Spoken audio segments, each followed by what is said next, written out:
एक पेड़ माँ के नाम पे रहेगा। आने वाली पीढ़ी जो बच्चे हमारे सामने बैठे हैं,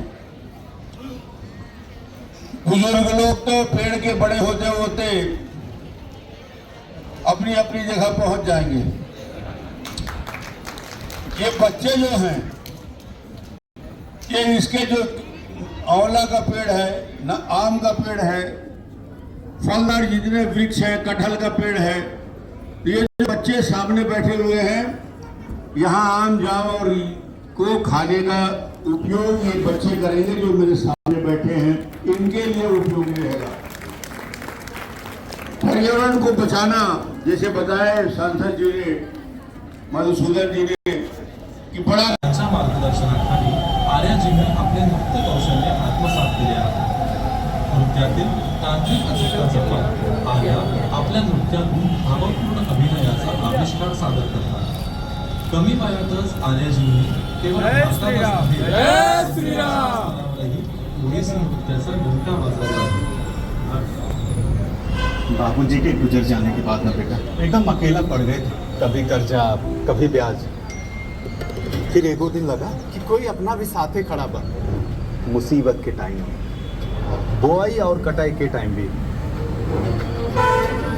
बीज से लेके बाजार तक, बस ये साथ ऐसे ही निभाते रहिए। 12 साल किसान कल्याण के, 12 साल विश्वास के, विकास के, जन कल्याण के। ऐसे सभी विद्यार्थियों को भी पूरे प्रदेश में जहां भी हैं उनको भी धन्यवाद देते हैं, बधाई देते हैं। सब मिलकर आपातकाल कैसे यादगार रहे। बच्चों की और टीचर्स की अटेंडेंस के साथ स्कूलों में मंथली और 15 दिन के भीतर में सभी सरकारी स्कूलों में एग्जाम कराएं।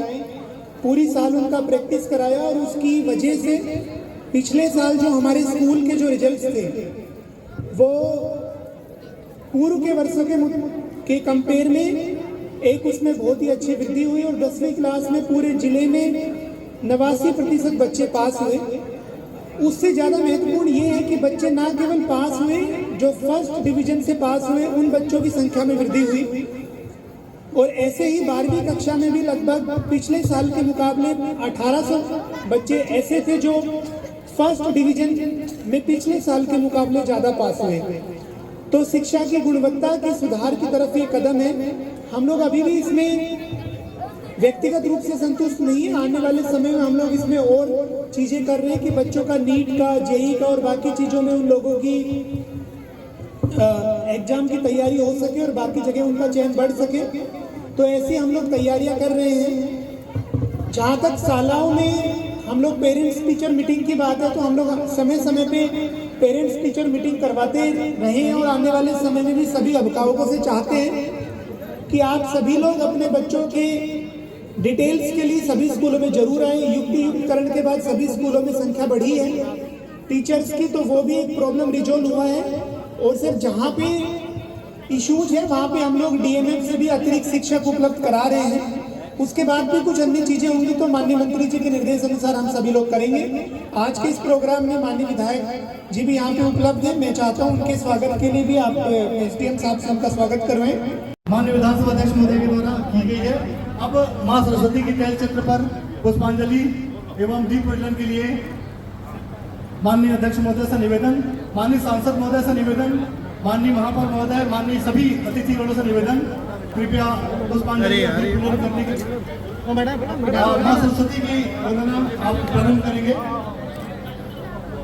सभी जिला प्रशासन के अधिकारियों से निवेदन, माननीय अतिथियों का मंचस्थ आसन की ग्रहण करने के लिए सबको सादर आमंत्रित करेंगे। जिला प्रशासन आसन करने के लिए आप सभी अभी यहाँ है। जो आप सभी के लोकार्पण के लिए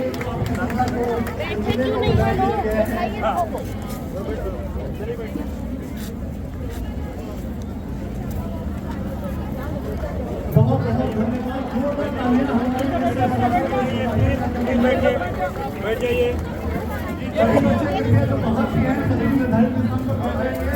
और अभी बैठने से पूर्व लोकार्पण के बाद हम सरस्वती वंदना कार्यक्रम की शुरुआत करने जा रहे हैं। बेटा बैठिए।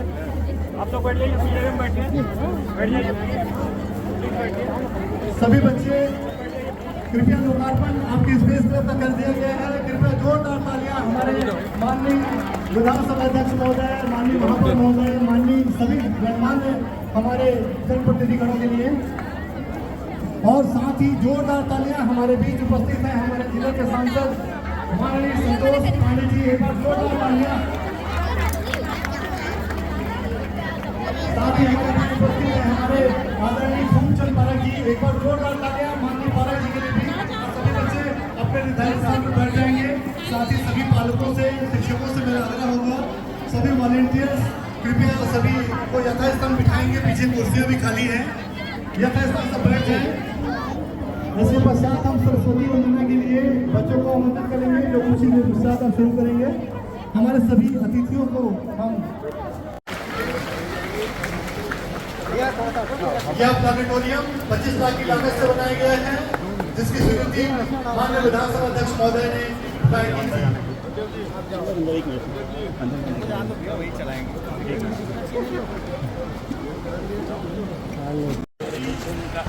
राज्य के यशस्वी पूर्व मुख्यमंत्री माननीय लोकप्रिय विधायक राजनांदगांव के और वर्तमान डॉक्टर रमन सिंह जी का आगमन हो चुका है। एक बार जोरदार तालियों से हमारे सभी अतिथियों का हमारे बीच जो इस जिला स्तरीय सारा उत्सव में शामिल हुए हैं आशीर्वचन प्रदान करने के लिए, उनका बहुत बहुत स्वागत है आज के महत्वपूर्ण कार्यक्रम में। सभी जनप्रतिनिधियों का आज के कार्यक्रम में सभी बच्चे कृपया अपने स्थान पर खड़े हो जाएंगे। हमारे बीच आदरणीय अतिथि कुछ ही क्षणों पश्चात होंगे।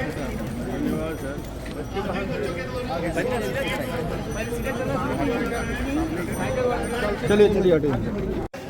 आप यहाँ इस मंच से उन सभी अतिथियों के लिए जिनके हाथों ये सम्मान दिया जा रहा है, जोरदार तालियां आज इस मंच के माध्यम से अतिथियों तक पहुंचनी चाहिए।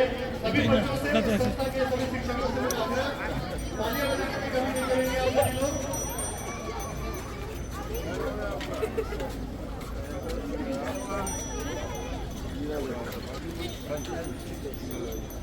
माला लाओ भाई बच्चियों की। इधर इधर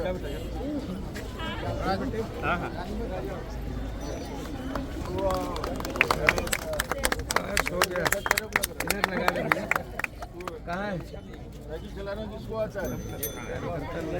चलो गुड़िया पकड़ पकड़ना।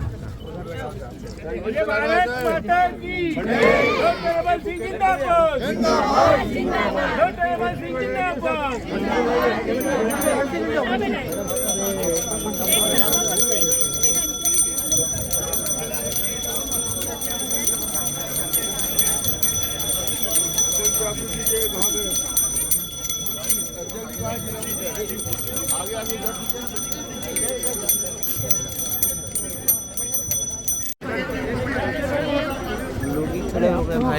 10,000 से ज्यादा ये योजना के भी लाभ ले चुके हैं।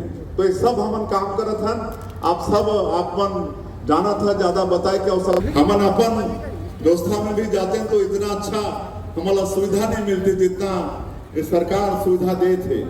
आज हमारे डॉक्टर साहब अपन समय में मुख्यमंत्री तीर्थ यात्रा दर्शन योजना शुरू करे रही। बूढ़ा बुजुर्ग उनकी इच्छा होते ना कि अंत समय में कोई तीर्थ व्रत कर ली, लेकिन हर परिवार में वो सक्षमता नहीं होते।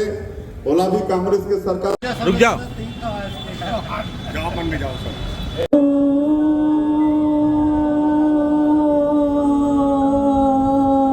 अंतर मन से, अंतर दृष्टि से अपनी श्वासों ना पार्टी ने टाइम बोल दी है तो उसमें ज्यादा शुगर बढ़ गया थोड़ी भी ऐसा नहीं साथ अब हम अपने परमपिता परमात्मा को नमन करेंगे। 3 बार पवित्र ओम का उच्चारण करेंगे। दाहिना स्वर सूर्य स्वर, बायां स्वर चंद्र स्वर, दोनों के घर्षण से एक सुषुम्ना नाड़ी का जागरण होता है, जो हमारी कुंडलिनी सुप्त शक्तियों को जागृत करता है। बहुत महत्वपूर्ण प्राणायाम 99 बढ़ाता है, सेल्स को रीजनरेट करता है। 72 करोड़ 72 लाख महसूस करेंगे कि हमारा पूरा शरीर पैर की उंगलियों से लेकर शरीर से श्वास को बाहर फेंकना है। कपालभाति प्राणायाम जीवन साथी प्राणायाम शरीर की ऊर्जा को ओज को बढ़ाता है। कपाल माने मस्तक, भांति माने चमक। मांसपेशियों को बिल्कुल ढीला छोड़ देंगे, बिल्कुल ढीला छोड़ देंगे सिर को जमीन पर। रिलैक्स। चेहरे की मांसपेशियां, आँख, नाक, मस्तक पूरी तरह से ढीला। कंधा, हाथ, हथेली। घुटने के बाद दोनों पैर की जंघा को ढीला छोड़ देंगे। हाथों को लॉक करके रखेंगे। श्वास लेंगे, श्वास छोड़ते हुए अपना सिर, कंधा, गर्दन, श्वास छोड़ते हुए धीरे से सिर नीचे। एक बार फिर से हम प्रैक्टिस करेंगे। श्वास लेंगे और छोड़ते हुए सिर, कंधा, गर्दन, छाती ऊपर की ओर उठाएंगे। गौण मुक्तासन गैस कब्जे की समस्या के लिए बहुत अच्छा आसन है। श्वास छोड़ते हुए वापस दोनों पैरों को सीधा कर लेंगे। हाथों को शरीर के बगल में रखेंगे। अगला आसन शवासन। ढीला छोड़ देंगे। रिलैक्स। पंजों के बाद दोनों पैर की पिंडलियों को ढीला छोड़ देंगे। छोड़ते हुए पुनः ठुड्डी को जमीन से टिका देंगे और रहेंगी। अब अपने चेहरे को श्वास लेते हुए ऊपर की ओर उठाएंगे। सर्प की भांति आसन बनाएंगे। भुजा होकर लेट जाएं। दोनों पैरों के बीच में 1 फुट का फासला बना लें। दोनों पैर शरीर के बगल में रहेंगे। सबसे पहले श्वास लेते हुए अपना दायां घुटना, राइट घुटना मोड़ देंगे। उसी प्रकार हम बाएं पैर से करेंगे। दायां पैर सीधा कर लेंगे, बायां पैर घुटने से मोड़ेंगे और क्रॉस। अगला आसन हम उल्टा लेटने वाला आसन करेंगे।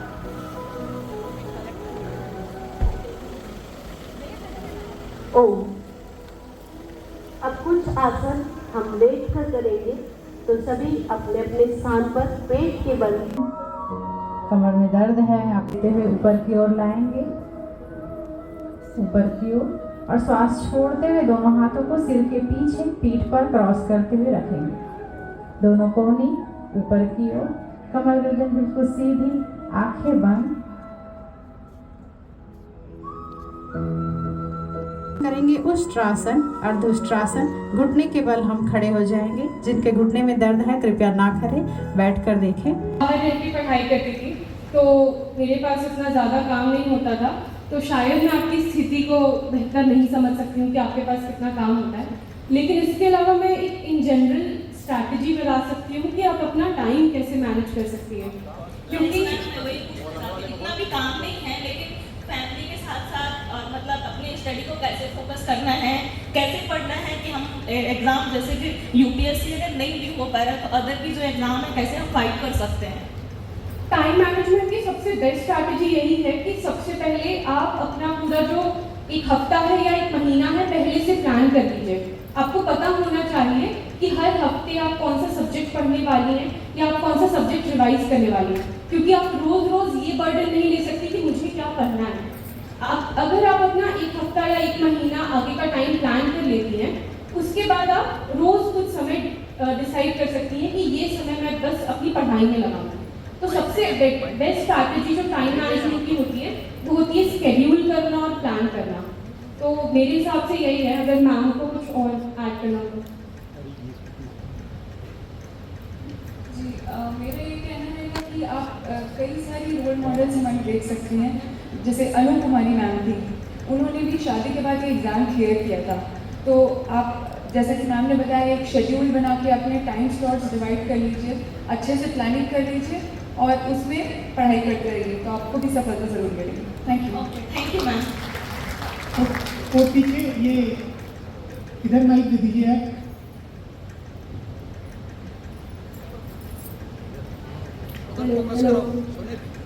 जी पीछे, हाँ बताइए।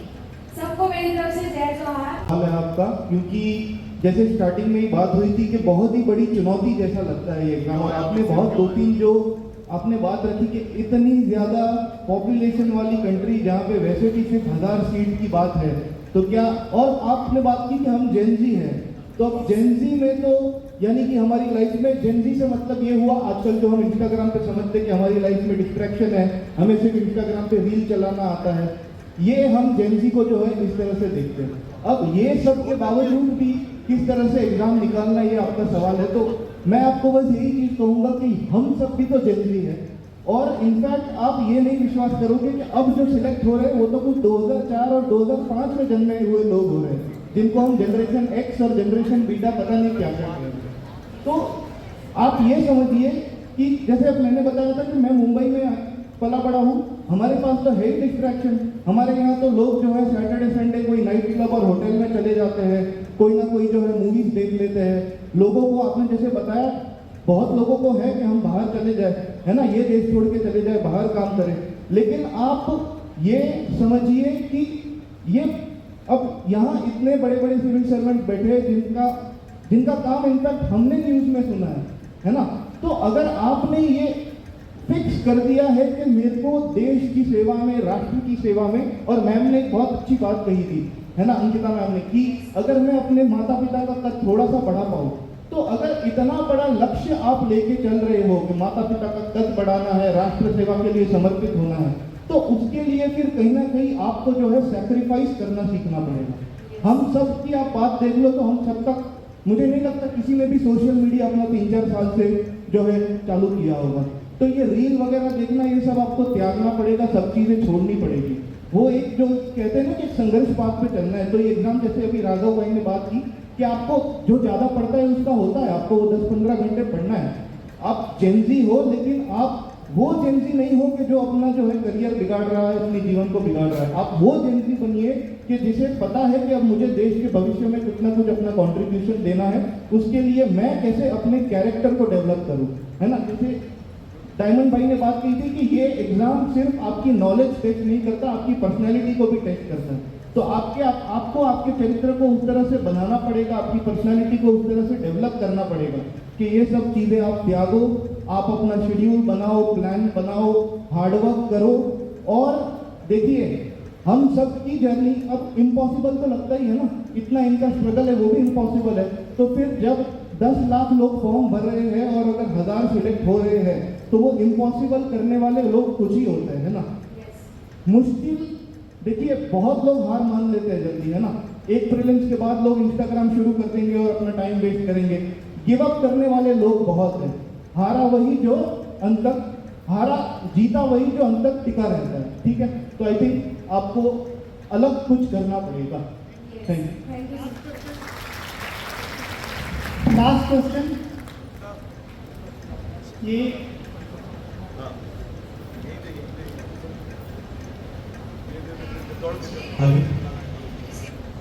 बताइए, आप लोग 2 लोग एक साथ खड़े हो गए, आपस में डिसाइड कर लीजिए कोई पूछे, बताइए। सर, मेरा नाम हरीश वर्मा है। मैंने लगातार अभी CGPSC मेंस लिखा है 2 बार। अब चूंकि CGPSC UPSC के तर्ज पर हो रहा है, तो मैं CGPSC का स्टूडेंट हूँ, तो अपने दिमाग को कैसे विकसित करें कि UPSC के अनुसार हम अपने मस्तिष्क को डेवलप कर सके, और इसका सोर्स क्या हो सकता है सर? मैं डायमंड गुरु जी से रिक्वेस्ट करूँगा कि आप, पिछला लगातार 2 बार मेंस लिखा हूँ मैं, CGPSC ने क्लियर किया है, UPSC से मैं चाहूँगा कि साहब इस चीज़ को आंसर करें। डायमंड जी। हालांकि मैंने CGPSC क्लियर किया है, लेकिन मैं ज़्यादा पढ़ा नहीं था। मैं UPSC की तैयारी करता था, तो मुझे थोड़ा एज कंपेरेटिव आसान लगा CGPSC देना, तो मैंने दे दिया था। लेकिन आपको मैं कहूँगा कि UPSC का जो स्तर है वो CGPSC से बहुत ज़्यादा है। इसमें एनालिटिकल क्वेश्चंस आते हैं, और CGPSC में फैक्चुअल नेचर का ज़्यादा होता है। तो अब आप मेंस में फेल हो रहे हैं CGPSC में, तो आप कोशिश करिए कि जो इंडिया का जो पोर्शन है, जो आधा से ज़्यादा हिस्सा होता है, वो ज़्यादा बेहतर करें, तो आपका मार्क्स ज़्यादा बढ़ेगा। मैंने ये देखा है कि CGPSC में छत्तीसगढ़ का मेंस में थोड़ा कम पार्ट आता है और इंडिया का ज़्यादा आता है, जैसे इंटरनेशनल रिलेशंस वगैरह भी है, और लॉस, इसके बारे में बहुत सारा क्वेश्चंस आता है, तो आप वो बेहतर करिए। और एनालिटिकल एबिलिटी वो धीरे धीरे पढ़ने में आएगा, आपको जितना ज़्यादा याद करेंगे, क्योंकि याद करना हर एग्ज़ाम में ज़रूरी है, रटना भी ज़रूरी है। यूपीएससी में भी रटना पड़ता है बहुत ज़्यादा, और सीजीपीएससी में उससे ज़्यादा रखना पड़ता है। तो आप वो कैपेबिलिटी खुद डेवलप करना पड़ता है, आपको कुछ कुछ तरीके डेवलप करने हैं, तो कर सकते हैं आप भी। Thank you. बेसिकली इनका ये कहना है कि आप सबकी जो कॉमन चीज़ है कि सीजीपीएससी अगर यूपीएससी की तर्ज पे हो रहा है तो लाइफ कहीं ना कहीं आपके लिए आसान बन रही है कि आपको दोनों को एक ही लाइन पे तैयारी करनी है। अब जहाँ छत्तीसगढ़ की बारी आती है तो दिन में अगर 5 हिस्से पढ़ने के बनाते हैं तो एक टुकड़ा समय का है वो छत्तीसगढ़ की चीज़ों के लिए दीजिए, और बाकी जो यूपीएससी की तर्ज पे आप तैयारी कर रहे हैं उसी की लाइन पे दीजिए। एक कहावत है कि पूरा रास्ता पहले कदम में नहीं दिखता, जब आगे जाओगे तो आगे का रास्ता दिखाई देने लगता है। तो जब आप आगे बढ़ेंगे तो निश्चित रूप से आपको वहाँ से आगे की चीज़ें और क्लियर दिखाई देंगी जो अभी धुंधली होकर दिखाई दे रही है। अभी मैं आप लोगों से अगर क्वेश्चन पूरे हो गए तो मैं माननीय स्पीकर सर से रिक्वेस्ट करूँगा कि हमारे सभी जो चयनित अभ्यर्थी हैं उनको मोमेंटो हम लोग सर प्रशासन की तरफ से गिफ्ट देना चाहते हैं, उनको हम आपके हाथों से सर सभी को गिफ्ट कराना चाहते हैं। मैं चाहूँगा कि हमारे और रीढ़ की हड्डी भी मजबूत होती है। अब अपने अपने स्थान पर सांस लेते हुए बैठ जाएं। कुछ आसन। जय किसान। मैं परंपरागत खेती करत रहा हूँ, ओला थोड़ा आधुनिकता अपना के मैं खेती चालू कर रहा हूँ।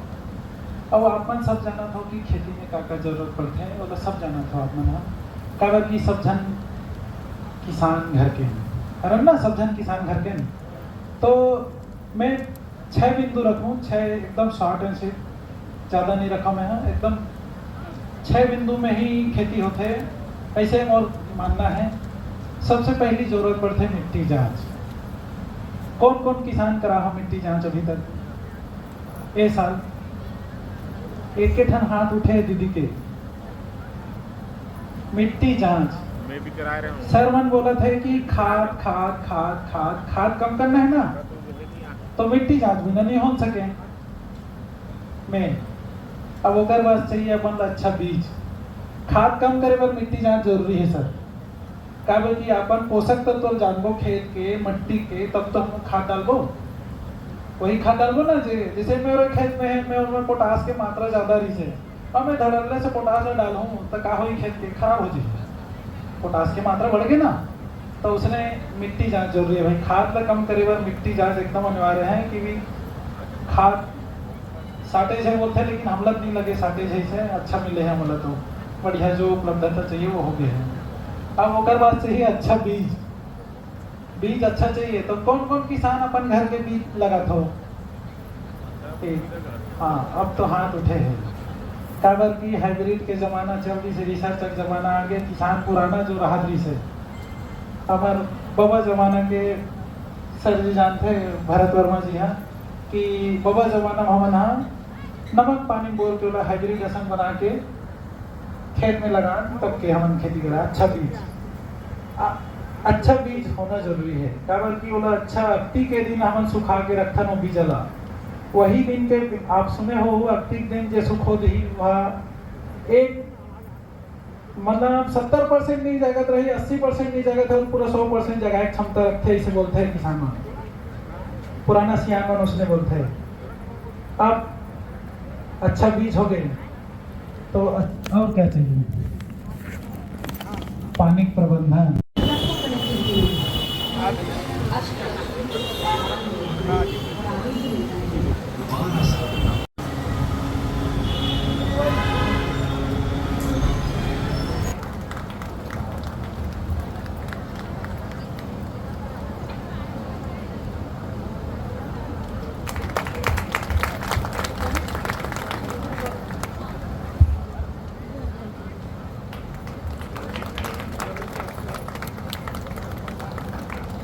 जिले के किसानों को खाद बीज की पर्याप्त उपलब्धता समय पर हो सके, इसके लिए विभाग और प्रशासन ने पहले से ही तैयारी कर रखी थी।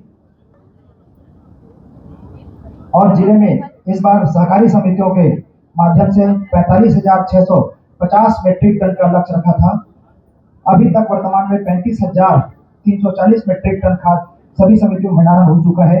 जो कि अपने लक्ष्य का 70% है। साथ ही 26,175 मीट्रिक टन खाद वितरण हो चुका है, जो भंडारण का लगभग 80% से भी ऊपर है। और जिले में पर्याप्त मात्रा में आज भी 9,165 मीट्रिक टन खाद शेष है, जो सभी किसान भाइयों को उनके जमीन के रकबे के आधार पर वितरित किया जा रहा है।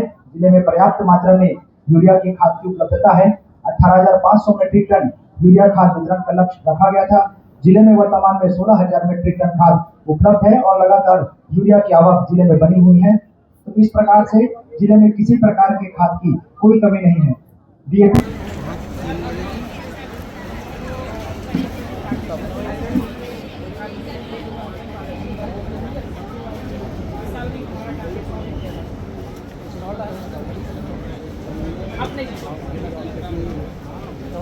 खेती के संदर्भ में निसंदेह बिल्कुल नजदीक का ग्राम है मोखला।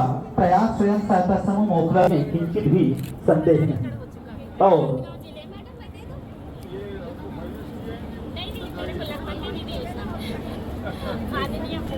और सभी अतिथिगण भी आदरणीय डॉक्टर साहब के साथ विभिन्न स्टाफ माटी को ममहाने के लिए और भी ज्यादा लाभदायक है, उत्प्रेरित करेंगे उन स्टालों का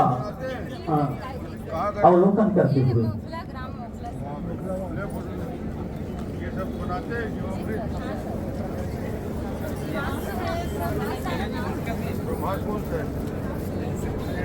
अभिनंदन लगातार बजनी चाहिए, तालियां तो बजनी चाहिए, लाजमी है।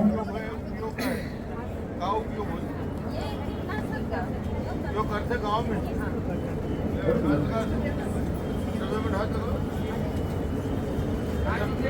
बनाए हो